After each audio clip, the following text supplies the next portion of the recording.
하나님은 언약을 하셨으면 그 언약을 반드시 이루시는 하나님이시죠.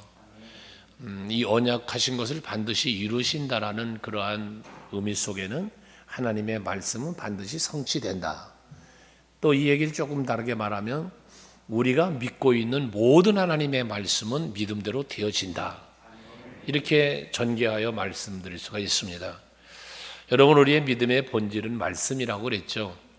여러분들이 믿는 하나님의 말씀은 그대로 되어진다는 믿음을 갖고 그 믿음대로 되어지는 체험도 하시고 그 체험 속에 감사와 영광을 하나님 앞에 돌려드리는 우리 성도들 모두 되시기를 바랍니다.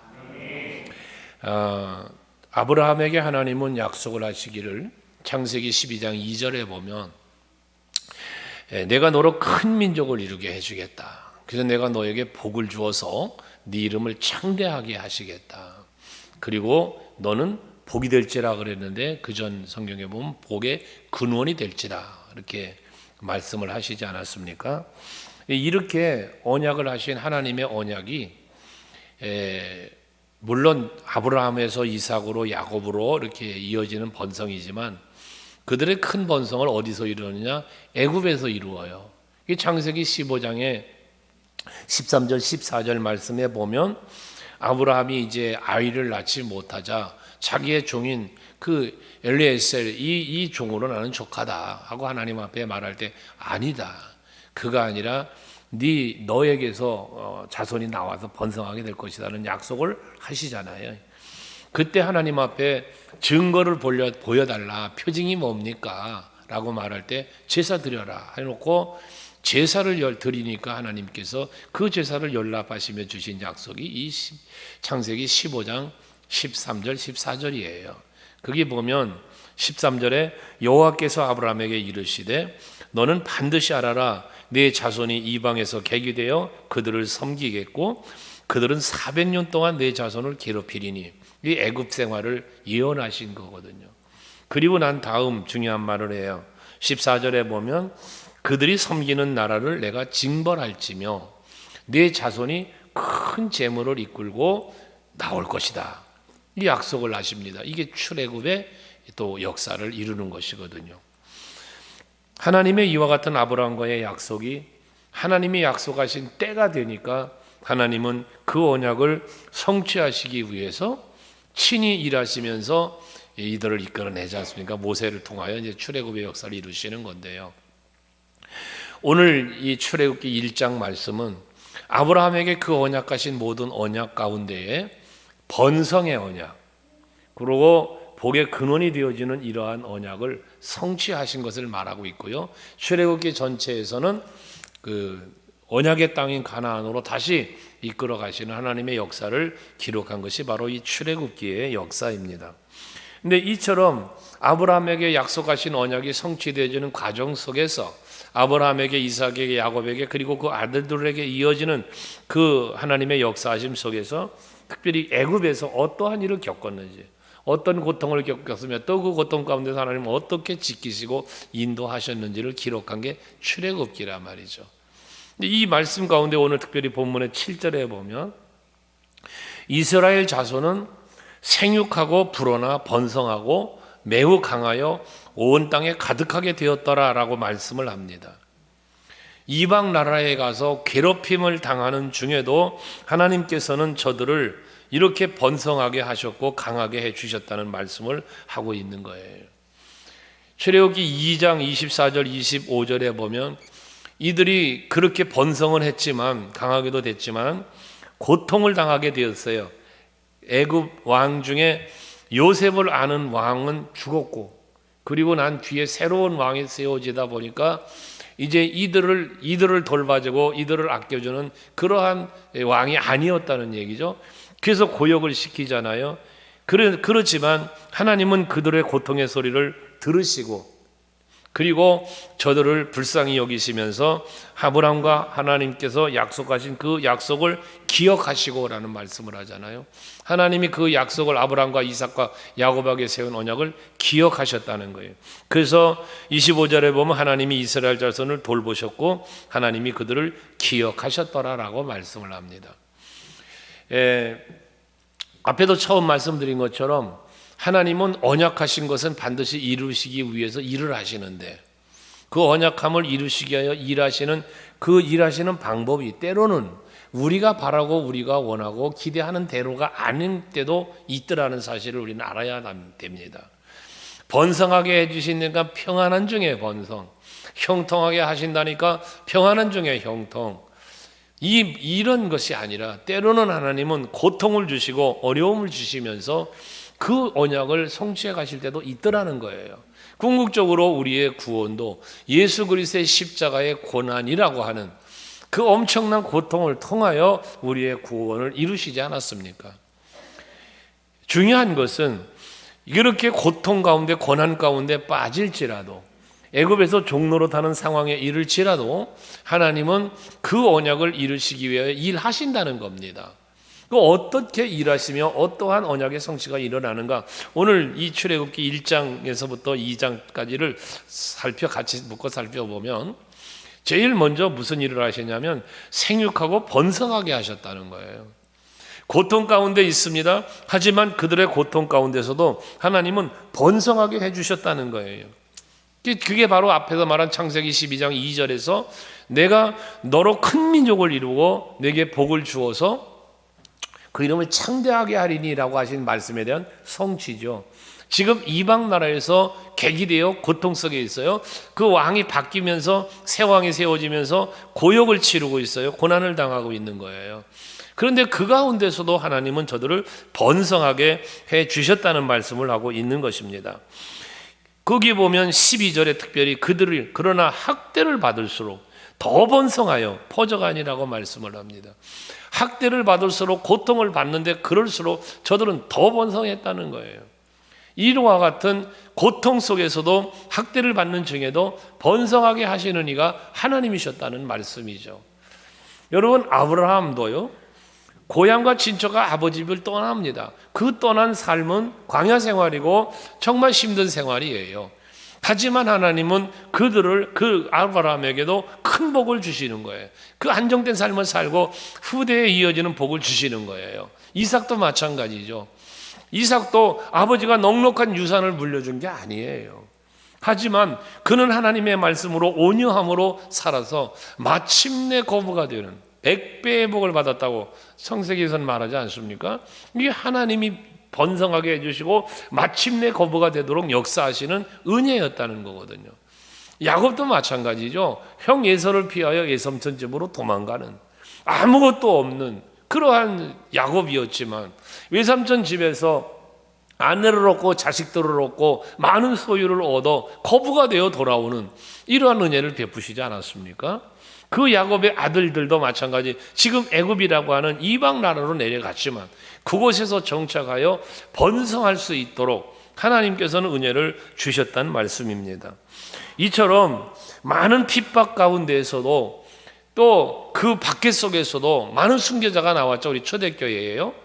하지만 그렇게 많은 순교자가 나오고 박해를 받으면서도 뭐였어요? 하나님의 말씀은 하나님의 복음은 퍼져나가서 온 인류를 구원하는 택한 자를 하나님께서 세워가시는 이런 복음의 부흥, 십자가의 부흥, 하나님의 나라의 확장이라는 그런 번성도 이루신 분이 바로 하나님이시라는 거예요. 이것처럼 우리 모두가 살아가는 삶 속에 힘들고 어려운 고통이 닥쳐와도 그 고통 가운데서도 하나님은 여러분과 약속하신 번성의 약속을, 형통의 약속을 이루어 주실 거라는 걸 믿으시기를 바랍니다. 때로는 우리가 인도함을 받고 하나님이 일하심이 고통일 수 있거든요. 고난일 수 있어요. 하지만 그 고난이 끝이 아니라는 것이죠. 반드시 언약하신 것을 이루는 자리까지 나아가신다는 겁니다. 때로는 힘들고 어려운 시험을 만날 수 있어요. 하나님은 그 시험을 우리에게 주신다고 했으니까요. 하지만 시험을 받을 때, 시험을 주실 때는 감당할 능력도 주시는 분이 바로 하나님이십니다. 그 사도 바울은 고린도전서 10장 13절에서 사람이 감당할 시험밖에는 너희가 당한 것이 없나니 그래. 감당할 시험밖에 당하지 않았다는 거예요. 왜? 오직 하나님은 미쁘셔서 너희가 감당하지 못할 시험을 당함을 허락하지 않는데요. 그러면서 시험 당할 즈음에 또한 피할 길을 내사 너희로 능히 감당하게 하시느니라라고 말씀을 해요. 그것처럼 하나님은 우리에게 시험도 주시는데 고난도 주시는데 그 고난을 주실 때 감당할 능력도 주신다는 거예요. 여러분들에게는 그 능력이 무엇으로 왔습니까? 믿음으로요, 소망으로요, 성령의 권능으로요. 여러분들에게는 그 능력이 이미 임한 거예요. 예수의 이름의 권세예요. 이게 임한 거예요. 그러므로 여러분들이 닥치는 시험과 환난과 곤고함을 이겨나갈 수 있도록, 그래서 결과적으로는 하나님의 언약이 성취되어 번성하도록, 잘 되도록, 형통하도록 이끌어 주신다는 거거든요. 여러분 잘 되실 거예요. 하나님이 그렇게 만들어 주실 거예요. 지금은 당장은 힘들고 지금은 당장은 피곤해도 어려움을 겪어도 여러분의 내일은 반드시 잘 될 수밖에 없어요. 왜? 하나님이 그렇게 해 주실 거니까 말이에요. 우리가 사망의 음침한 골짜기를 다닐지라도 해를 두려워하지 않는다잖아요. 주께서 나와 함께 하시기 때문에요. 그래서 그렇게 인도하시는 분이 어디로 가? 푸른 불과 쉴 만한 물가로 가는 거예요. 이걸 여러분이 믿으시자는 거죠. 언제가 그림을 여러분들의 그림에서 말씀드린 바가 있는데요. 하나님이 우리를 목자 되신 예수께서 우리를 끌고 갈 때, 끌고 가는 그 길이 우리가 볼 때, 우리의 시각으로 바라볼 때, 양무리의 시각으로 바라볼 때는 그것이 거칠고 참 어려운 것이라 할지라도 목자가 바라보는 게 있단 말이에요. 목자가 바라보는, 양은 보지 못하는 목자가 바라보는 쉴만한 물가 푸른 초장이 있단 말이거든요. 그리로 끌고 가시는 거예요. 인도해 가시는 거예요. 거친 광야 홍해 바다를 건너 광야에 들어왔을 때 그들의 눈에 보이는 건 광야밖에 안 보이죠. 하지만 하나님의 계획 속에는 어디가 있어요? 가나안이 있어요. 이게 약속의 땅이지 않습니까? 여러분들에게도 마찬가지입니다. 우리에게 궁극적으로는 하나님의 나라가 약속돼 있고요. 그리고 하나님은 여러분들이 믿음으로 사는 자에게 모든 범사가 잘 되도록 이끌어 주심에 대한 약속도 있는 거거든요. 그러니까 잘 될 줄 믿으시고 힘들고 어려운 일을 만날 때에 오히려 그 고통을 통하여 하나님은 우리에게 더 큰 복을 주시려고 인도하고 있다는 사실을 믿으시고 감사함으로 견뎌내고 이겨내는 여러분 될 수 있기를 바랍니다. 그런가 하면 또 하나님께서는 7절에 번성하게 하신 다음에 뭐라 그래? 매우 강하여 온 땅에 가득하게 되었더라. 강하게도 하셨다는 거예요. 12절도 보면 그들이 학대받을수록 더 번성해서 퍼져가는데 애굽 사람이요 이스라엘 자손으로 말미암아 근심을 했다는 거예요. 이 애굽 사람들이 이스라엘 사람 때문에 근심을 했다. 이게 뭐예요? 저들이 지금 숫자도 많아질 뿐만 아니라 강해지고 있다는 거예요. 이만큼 이스라엘을 뭐했어요? 강하게 만들어 놓고 있어요. 하나님이 고통을 당하고 있지만 고난 중에도 저들을 강하게 하시는 하나님을 말씀하고 있는 거 아닙니까? 오늘 우리 성도들에게도 고난이 닥칠 수 있지만 그 고난을 통하여 사단의 세력도 이기고 환경도 이기고 그를 통하여 성숙한 신앙의 사람을 하나님은 만들어 가시면서 신앙의 승리자의 그런 어떤 외침, 그런 누림, 이 자리로 하나님은 인도해 가고 있다는 것이죠. 사도 베드로는 베드로전서 5장 10절에서 강하게 하시는 하나님에 대한 고백을 그렇게 합니다. 모든 은혜의 하나님 곧 그리스도 안에서 너희를 부르사 자기의 영원한 영광에 들어가게 하시니가 잠깐 고난을 당하는 너희를 친히 온전하게 하시며 굳건하게 하시며 강하게 하시며 터를 견고하게 하시리라. 힘들고 어려운 일을 만날 수 있지만 하나님께서 이렇게 여러분들을 지켜주신다는 거예요. 따라합시다. 온전하게 하시며 굳건하게 하시며 강하게 하시며 견고하게 하시리라. 이게 얼마나 반복적인 표현을 하면서 이렇게 강하게 해주신다는 거예요. 하나님께서 이기게 해주신다는 거지. 이기게. 그러니까 힘들고 어렵습니까? 좌절하지 마세요. 낙심하지 말고요. 원망불평하지 마세요. 잘 될 거니까요. 여러분 이기게 돼 있어요. 모든 걸. 하나님이 그렇게 하시는 거예요. 야고보 사도는요. 야고보서 1장 2절의 말씀해 보시면요. 같이 한번 읽어볼래요? 시작. 예, 형제들아, 너희가 여러 가지 시험을 당하거든 온전히 기쁘게 여겨라. 여러 가지 시험을 당하는데 이 시험 당하면 우린 뭐예요? 불평하잖아요. 두려워하잖아요. 근데 이걸 기뻐하라는 거예요. 기뻐하라. 왜? 뒤에 3절 보면 다 같이 시작. 이는 너희 믿음의 시련이 인내를 만들어내는 줄을 너희가 알미라. 이런 시련을 통하여 인내를 만들어낸다는 게 뭐예요? 이겨내는 거잖아요. 강하게 되는 거잖아요. 문제가 생겼을 때 문제에 뒤덮여서 낙심하고 그 문제 때문에 좌절하고 그 생을 포기하고 이러는 게 아니라 그 어려운 고난을 어떻게 돼? 이겨내다. 이겨내. 견디게 해주시는 하나님. 그래서 결국 이게 강함이에요. 강함. 하나님 그렇게 강하게 해주신다는 말씀 아니에요? 욥기서의 고백 잘 아시죠? 욥기서 23장 10절 말씀. 이거 역시 한번 같이 읽어볼까요? 시작.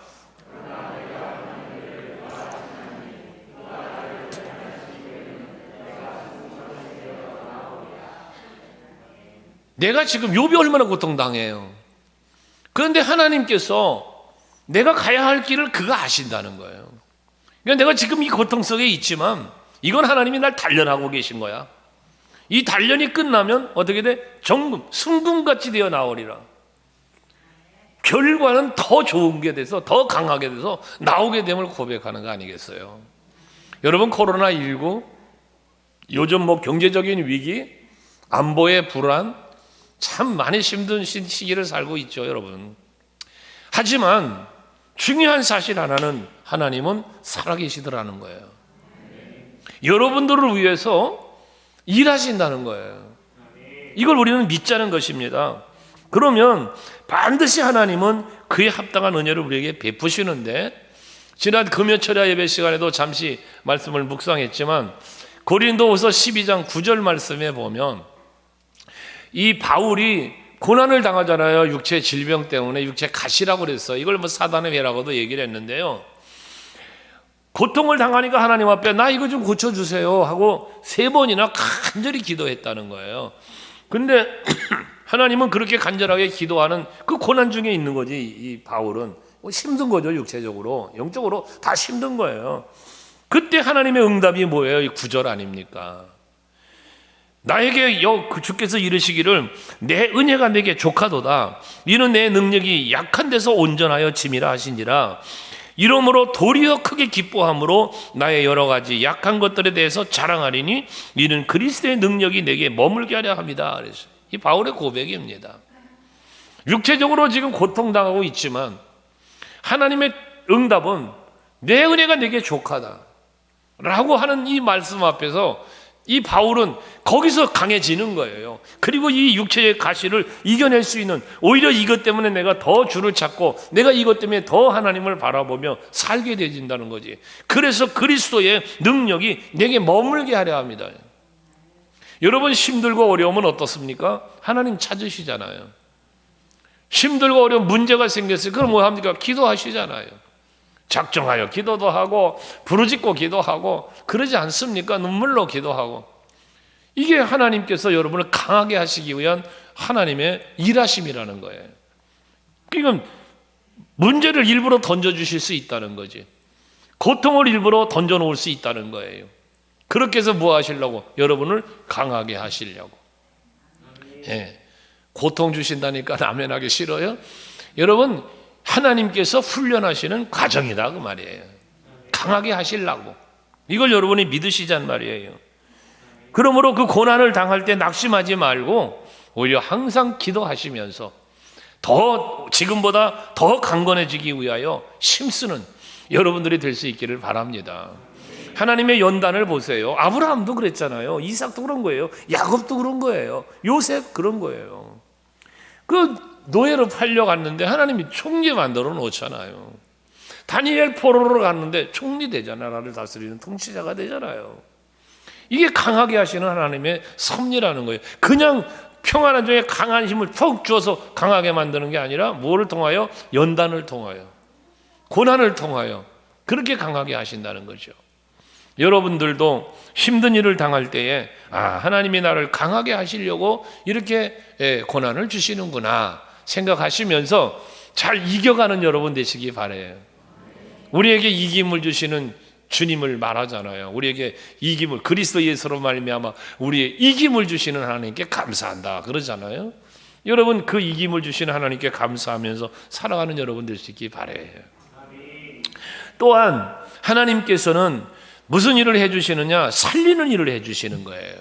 번성하게도 하시고 강하게도 하시면서 살리시는 일을 해요. 그런데 이 애굽의 왕은 어떻게 죽이려고 해요. 이 유대인들이 막 숫자가 늘어나고 강해지니까 경계심을 발동돼서 이걸 어떻게든지 죽이려고 그래요. 그래서 산파를 불러 시브라라는 이스라엘 산파, 그리고 또 부하라고 하는 그 당시 산파를 부르는 거예요. 불러다가 어미 명령을 내립니다. 이 히브리 여자들이 아이를 낳을 때 아들을 낳거든 죽여라, 딸이면 살려놔라 하고 어미 명령을 하는 거예요. 왕이. 한데 하나님은요, 이 히브리를 죽이면 안 되잖아요. 번성하게 해야 되는데. 그러니까 산파의 마음을 움직여서 아이들을 낳는데 죽이질 않고 살리는 거예요. 그런데 그 기록에 대해서 뭐라고 말씀하냐? 17절에 보니까 산파들이 하나님을 두려워하여 애굽 왕의 명령을 어기고 남자아이들을 살린지라 그래요. 산파들의 마음에 하나님을 두려워하는 마음이 생긴 거예요. 이거 당시에 네 애굽의 왕의 명령이면 어마어마한 권세의 명령이에요. 이거 명령 듣지 않으면 자기들이 뭐 하는 거예요? 죽는 거예요. 내가 죽을 수 있는 거예요. 그런데 그 왕의 명령을 두려워하지 않고 뭐 했어요? 하나님을 두려워했다는 거예요. 여러분, 우리가 코로나를 지내오면서 우리가 성도 여러분들이 함께 참 예배 드리지 못하게 하는 때도 있었고 숫자도 제한해 가면서 이랬지만 어쨌든 우리는 그래도 예배 드리며 여러분들이 오셨잖아요. 이게 여러분, 우리 스스로가 하나님께서 우리들을 살려주시고, 여러분 코로나 시작할 때 시편 91편 말씀으로 우리가 서로 격려했고 위로했고 힘을 갖자, 힘내자 그랬잖아요. 옆에도 천이 쓰러지고 많이 쓰러져도 하나님이 우리를 살리시면 우린 살 수 있으니까요. 살리시는 하나님을 믿으시자는 거예요. 이렇게 모세가 태어나는 이 시대가 죽이는 시대예요. 그런데 하나님께서는 하나님의 뜻을 이루시려니까, 출애굽이라는 역사를 이루시려니까 태어나자마자 죽어야 할 모세를 하나님은 산파들의 마음에 하나님 애굽의 왕의 명령보다 하나님을 더 두려워하는 마음을 주셔서 이들을 살리게 했다는 거예요. 이게 살리시는 하나님의 역사하심인 것입니다. 예수님이 태어날 때도 마찬가지죠. 예수님이 태어날 때도 마찬가지예요. 만 2세 이하 다 죽이라 그랬어요. 그런데 하나님께서 피할 길을 주시고 예수를 살리시잖아요. 왜? 그래야 하나님의 뜻이 이루어지니까, 우리에게 향한 하나님의 구원의 계획이 성취되니까 말입니다. 초대교회에 얼마나 많은 사도들과 성도들이 순교를 당했습니까? 우리나라 한국교회사, 우리 국내의 교회사를 보아도 얼마나 많은 믿음의 사람들이 죽었습니까? 하지만 그 죽음으로 끝난 게 아니라 하나님은 계속하여 살리는 역사를 이루셔서 오늘날 우리의 교회의 부흥, 민족의 부흥을 이루신 거 아닙니까? 이 살리시는 하나님의 섭리입니다. 뿐만 아니라 뒤에 2장에 가서 보면 갈대 상자를 만들어서 나일강물에 띄워버렸잖아요. 거기서 죽는 거예요. 버틸 만큼 버티다가 죽는 거죠, 거기서. 그런데 바로의 공주를 보내서 살려내시잖아요. 그러니까 하나님은 살리시기 위하여 때를 섭리하시고 환경을 섭리하시고 사람의 마음까지도 움직이시면서 하나님은 살리시는 거예요. 그러니까 여러분, 우리는 기억해야 됩니다. 하나님의 때가 있다는 것, 살리시는 때가 있단 말이에요. 회복시키시는 때가 있단 말이에요. 우린 그 때를 바라보고 믿음으로 기다릴 줄도 알아야 된다는 거죠. 근데 우리는 스스로가 내가 때를 정해놓고 말아요. 내가 환경을 내가 보는 환경이 전부인 줄 알아요. 아니란 말이에요. 사람도 마찬가지예요. 내가 판단하고 내가 생각하는 사람, 그 사람만 생각하지 말라고죠. 하나님은요, 세상에 여러분 이디오피아 내시가요, 낙기 타고 가는데, 마차 타고 가는데 거기서 여러분 어떤 일을 만납니까? 네? 세례를 받고 구원받은 복음을 듣고 이런 일이 벌어지잖아요. 하나님께서 상황 속에서 때를 만나고 사람을 만나고 모든 일을 이루어가게 하시면서 이런 역사란 말이에요. 고넬료를 만나는 베드로, 여러분 이 다 마찬가지죠. 환상 가운데 오셔서 환상을 보여주시면서까지 두 사람에게 동일한 말입니다. 이래가면서까지 역사를 이루시는 분이 하나님이시단 말이죠. 오늘 예배하는 여러분, 하나님은요 죽이시는 하나님이 아니요 살리시는 하나님이요. 그런데 분명하게 알아야 할 것은 뭐냐? 하나님은 살릴 자를 살리시고 죽일 자는 죽이시는 하나님이라는 거지. 다 살리는 게 아니에요. 때로는 죽일 자는 죽이시는 하나님이에요. 여러분 신명기 몇 장입니까? 신명기 5장이냐? 보면 그 하나님께서 말씀을 하시잖아요. 하나님을 사랑하는 자, 하나님을 미워하는 자, 하나님을 미워하는 자들에게는 그 후대 3, 4대까지 하나님이 벌을 내리신다는 거예요.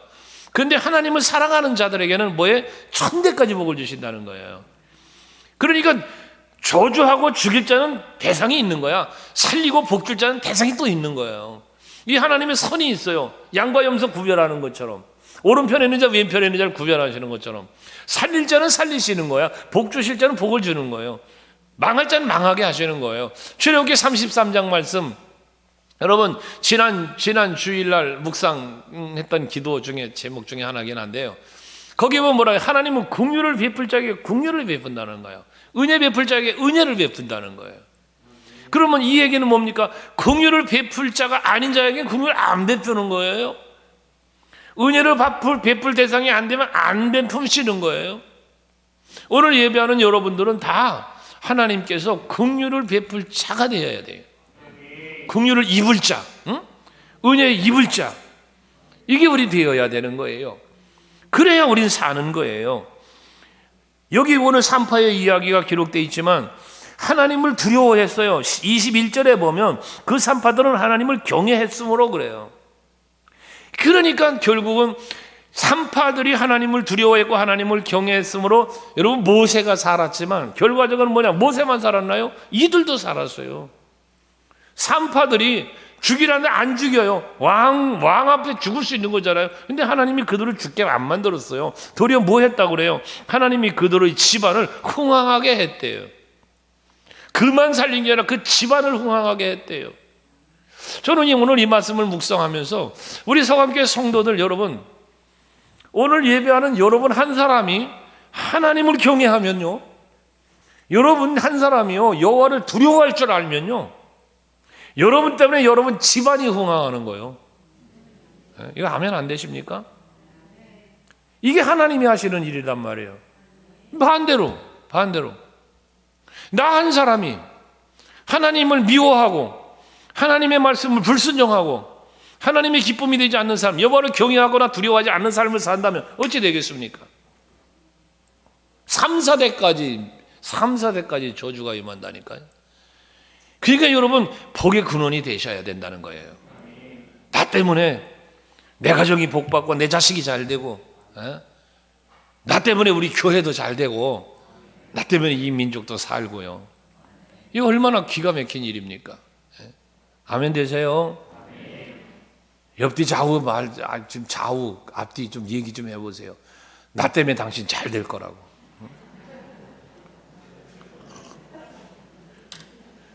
그렇잖아요?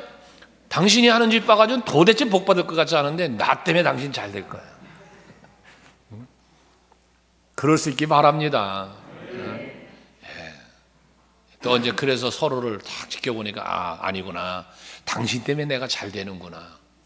서로가 이런 뭔가 유익함이 되고 복된 역사를 이루어갈 수 있는 여러분 모두 될 수 있기를 바라요. 그래서 우리는 세상의 권세 앞에 굴복하지 말아야 돼요. 세상 환경에 굴복하지 말아야 돼요. 하나님의 선하신 뜻을 헤아리고 그 뜻에 합당하게 살 수 있는 우리들이 돼야 한다는 거예요. 왜? 거기에 하나님의 은혜가 있기 때문에 그렇습니다. 세상 권세요. 요즘 새벽에 다니엘서를 묵상하는데요. 거기에 보면 하나님께서 말씀하시잖아요. 세상의 권세, 그 느부갓네살 왕에게, 벨사살 왕에게 권세 주시니가 하나님이라는 거예요. 권세를 주시니가 하나님. 그런데 그 권세를 가지고 누리고 있는 것을 내가 이루었다, 내가 나라를 세웠다, 내가 강했다, 내 나라는 교만을 내뿜으니까 하나님께서 세상에 느부갓네살은 어떻게 됐어요? 들에 가가지고 소처럼 풀 뜯어 먹으면 사람이, 왕이 세상에 새 들판에 나가가지고 소처럼 풀 뜯어 먹으며 살았다니까요. 7년이라는 세월을. 그러나 그 느부갓네살은 그나마 그 상황 속에서 하나님의 그 지극히 높으신 하나님을 알게 되어서 다시 하나님은 회복을 시켜주셨는데, 벨사살 왕이라는 그 느부갓네살 왕의 아들은 아버지가 그런 일을 겪었다는 사실을 알고도 교만에 빠져가지고 하나님 앞에 회개하지 않고, 그러니까 어떻게 돼요? 회개할 기회조차 주지 않고 그냥 바로 죽여버리잖아요. 바로. 이게 하나님이 하시는 일인 거예요. 여러분들에게는 지금 뭐 하는 거예요? 하나님이 기회를 주고 있다는 거지. 기회를. 번성할 수 있는 기회, 강하게 될 수 있는 기회, 살아날 수 있는 기회, 이 모든 것이 기회를 하나님은 주시는 거예요. 그 기회를 놓치지 말고 붙잡으셔서 세상에서 사망의 권세를 이기신 예수 앞에서 우리도 이김을 주실 거니까, 너희는 세상에서 환난을 당하나 담대해라. 왜? 내가 세상을 이겨노라.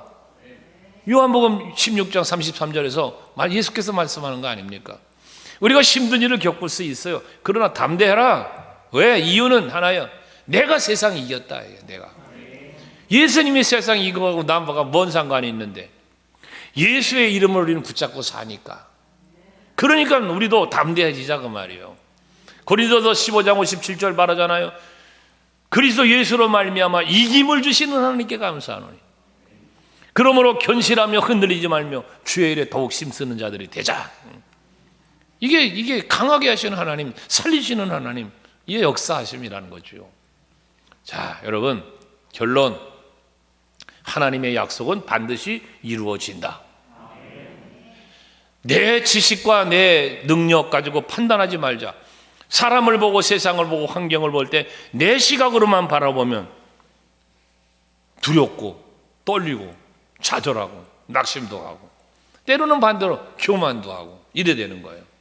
하지만 이 모든 환경, 모든 또 세상의 권세 다 하나님이 이루신다, 하나님이 일하신다, 섭리하신다, 이 사실을 여러분이 확실하게 믿고 믿음으로 살 때 하나님은 그 믿음대로 되게 해 주신다. 그것이 바로 번성하게 하시는 거요, 또는 강하게 하시는 거요, 살리시는 역사라고 했으니까 이 오늘의 이 말씀 속에 나타난 하나님의 그 은혜가 오늘 예배하는 여러분들에게도 그 은혜는 임한다는 사실을 믿으시자는 거죠. 그 은혜 약속대로 말씀대로 여러분에도 임하시기를 주의 이름으로 축복합니다.